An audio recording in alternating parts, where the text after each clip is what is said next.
do right now. Right. But yeah, expect some melee content eventually. I'll tell you what, that's a game that really took me by surprise. At first, I don't think I really liked the direction of the game or like where it was going, but now like it's really caught my eye. So if you haven't, make sure you check out Shockwave on Wednesdays. Right now, it's all about Monday Night Melee, and it's all about LK as he goes up against Scooter Dave. Scooter Dave actually owns a Porsche. Fun fact. Okay. He doesn't own a Porsche. I completely made that up. Okay. Oh, apparently he is from New Jersey. Jersey. Tri-state. Interesting. Wonder what brings him down to the good old DFW. I'm excited. LK busting out the peach that he's known for around these parts. And going against Sheik. Now, this is a matchup where people feel in PAL, I think it's favored slightly in Peach's favor. Whereas in NTSC, it's favored more so for Sheik, primarily because of the differences in follow-ups off of throws. In NTSC, of course, you get follow-up off of the down throw as Sheik, whereas in PAL, you don't have that same liberty. Yeah, that is one of the big things. Sheik is a very conversion-heavy character, very punish-based, and Peach is one of her big things. Is she's got really good survivability, so she turns a lot of games into wars of attrition. But the fact that she can just grab you at 110% and finish your stock off really kind of shuts down the war of attrition game plan. It makes it very difficult to rely on those trades.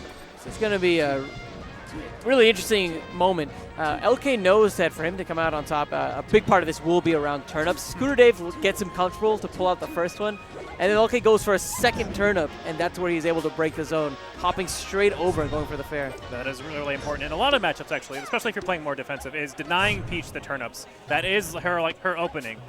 Using that sort of the approach right there, where you short hop or full hop with the turnip and come up with an aerial afterwards is a very good way for her to actually break the walls that her opponents can set up.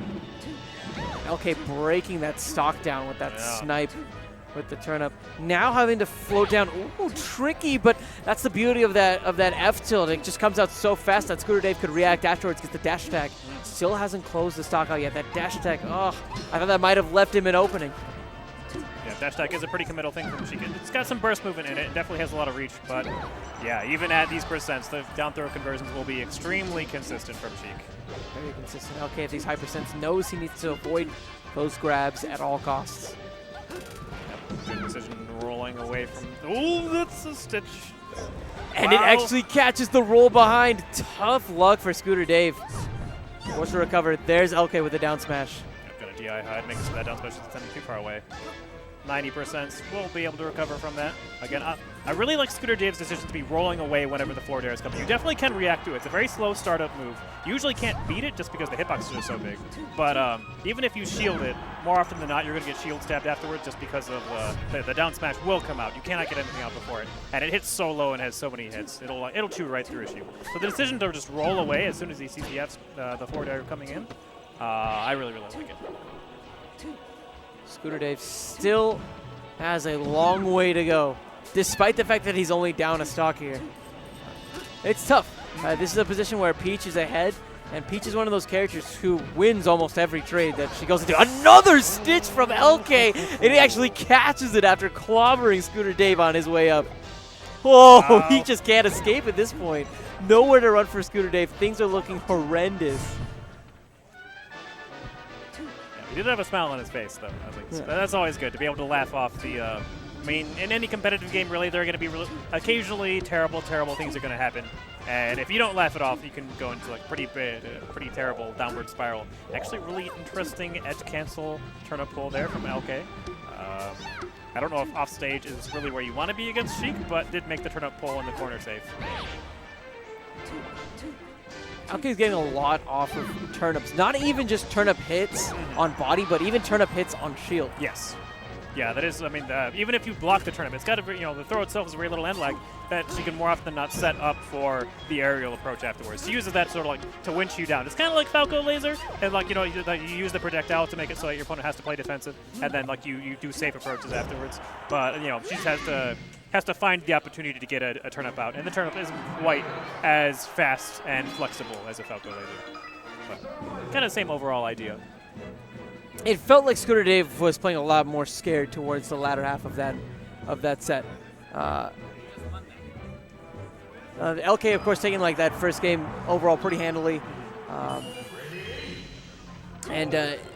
I mean, for me, like the big part really was just the turnips in the second half of the game. The Stitch, of course, Right. a real talking point. But beyond that, just the change that we saw from Scooter Dave, it felt like he seemed shook. Yeah.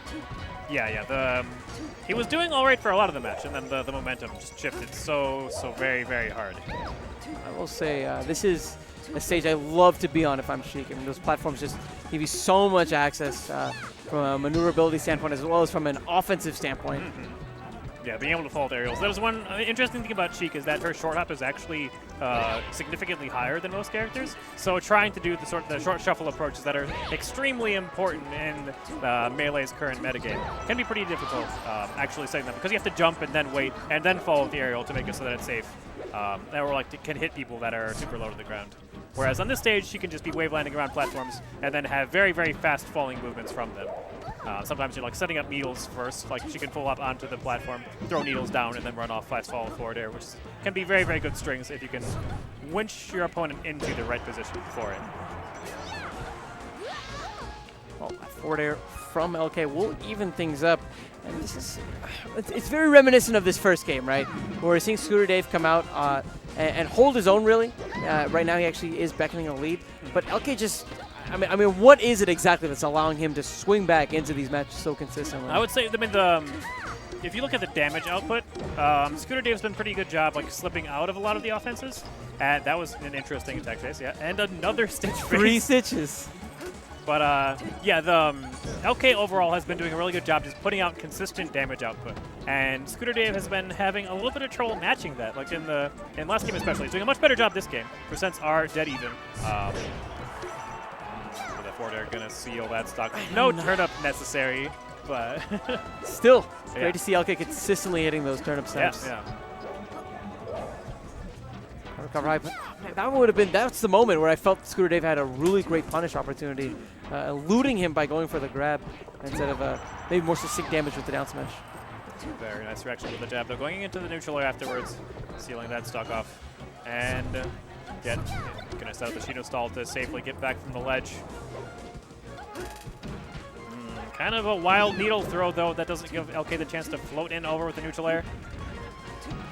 Do you think he'd have a bit more success maybe doing some aerial needle throws? Yes, which is traditionally what you see from Sheik on this stage, is the aerial needles onto the platforms. And there, did actually hit the ground, so he did have his double jump.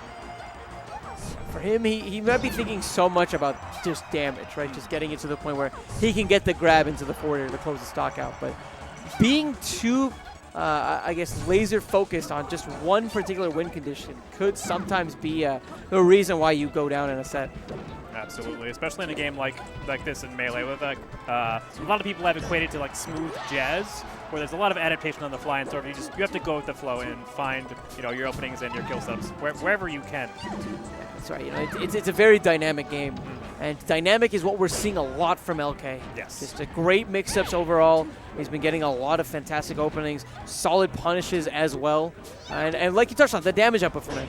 It's fantastic. It's almost as high as the Stitch output. I mean, that thing's absurd. Almost. That thing's absurd.